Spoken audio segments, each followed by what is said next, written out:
Pandemi itu membuat bukan hanya saya stres, tapi hampir semua orang stres. Apalagi kayak kita yang setiap hari kerjanya 24 jam. 2 minggu saya kebingungan, saya harus ngapain, itu stresnya minta ampun. Keluar, masuk, makan, tidur itu kayak stresnya kayak apa ya? Biasa kegiatan pagi, pulang malam gitu kan.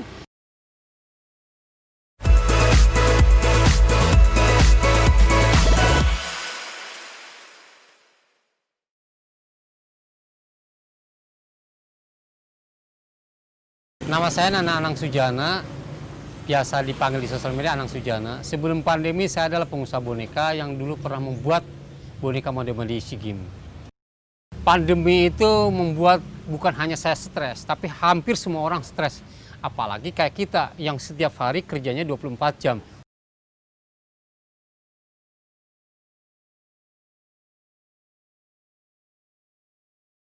Akhirnya saya berpikir, kalau begini terus saya bisa stres dan bisa sakit ini. Ya itulah saya menggali hobi saya, ternyata di ikan dan tanaman. Akhirnya itu yang saya gali, saya jual gitar. Karena saat itu memang kita benar-benar menghemat. Karena kan memang pas pandemi nggak ada pendapatan kan, 450.000.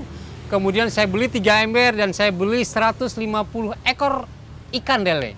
Saya belajar dari YouTube bikin ember, kemudian ember saya modifikasi.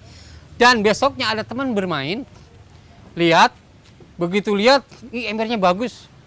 Mau dong saya, ya saya bilang, mau nggak 300.000? Terus dia mau, ya sudah saya jual. Dan alhamdulillah, saya nggak menyebutkan ya modalnya berapa karena ini rahasia perusahaan. Tapi pasti tahu dah berapa karena harga ember kan semua orang tahu. Tapi bukan itu yang penting, idenya bro. Karena beberapa teman saya ikut nyontek, membikin pakai fiber, bocor terus. Nah itu yang mahalnya. Dan akhirnya dari ember itu saya kembangkan tuh. Alhamdulillah selama 2,5 bulan saya sudah menjual ember seharga 300.000, 75. Lumayan kan? Modal 450.000. Akhirnya istri saya suruh membuat masakan dari lele. Kemudian belajar dari YouTube dan alhamdulillah dari pengembangan lele itu akhirnya bikin juga resto, Budimi restonya. Jadi dari pemeliharaan lele kemudian ke restonya. Saya juga membuat satu usaha namanya Ghost Kitchen atau dapur hantu, dapur setan, dapur apapun namanya. Jadi boleh Anda kalau datang ke tempat Budimbe Resto, tidak ada tuh mereknya cuma sekedar doang. Tidak ada tuh bangku-bangku yang disetting sedemikian rupa, yang di branding, yang duitnya gede, kursi-kursi tidak ada. Tetapi kalau Anda pesan, barangnya ada. Nah, jadi nggak kelihatan, barang ada. Ini kisah nyata, ini bukan bohong-bohongan. Jadi ketika Anda pesan malam, saya mau masakan lele, ini, lele itu gitu, kirim.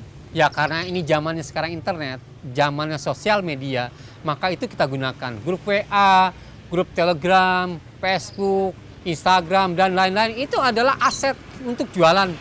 Tidak harus berbayar, itu aja jalan. Pertama itu yang pusing memang memikirkan sempurnanya itu.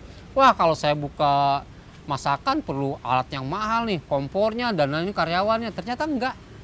Kita dengan gini jalan dan alhamdulillah zero stock.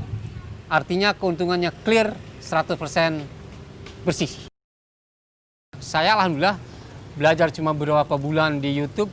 Akhirnya sekarang saya dianggap pakar. Ya alhamdulillah lah, mudah-mudahan pakar beneran. Dan yang paling menarik, saya baru tahu ternyata menanam hidroponik, menanam kayak kangkung, pokcai, kacang panjang, semua hal hanya dengan kapas tanpa tanah. Nah di hidroponik atau yang saya sebut sih di tempat saya adalah aquaponik. Kenapa? Karena menanam cabai, menanam kangkung hanya dengan kapas dan air di atas ember. Di bawahnya lele 25 ekor, di atasnya kangkung 12 biasanya. Dan ketika kita punya ember 10 itu bisa tiap hari panen itu. Memang kebanyakan orang di situasi terpaksa itu biasanya jubah kebesarannya akan dengan sendiri dibuang. Tapi ada yang nggak bisa juga, ya akhirnya dia susah sendiri. Misalnya saya, ada beberapa karyawan saya juga ngomong, Bapak kan dulu yang punya, Bapak membangun rumah sampai 2016, kemudian punya toko juga cukup, di boneka dikenal. Kok mau-maunya jualan lele? Nah itu, kata orang, gengsi tidak bikin kita kaya. Tapi orang kalau sudah kaya hidupnya pasti bergengsi. Jangan dibalik-balik. Jadi saya mengacu ke situ, ya sudah memang saya nggak punya apa-apa kok. Saat pandemi semua orang sama, nol semua. Saatnya sekarang buang gengsi, harus kreatif, buang ego, dan yang penting-penting adalah harus berani berubah.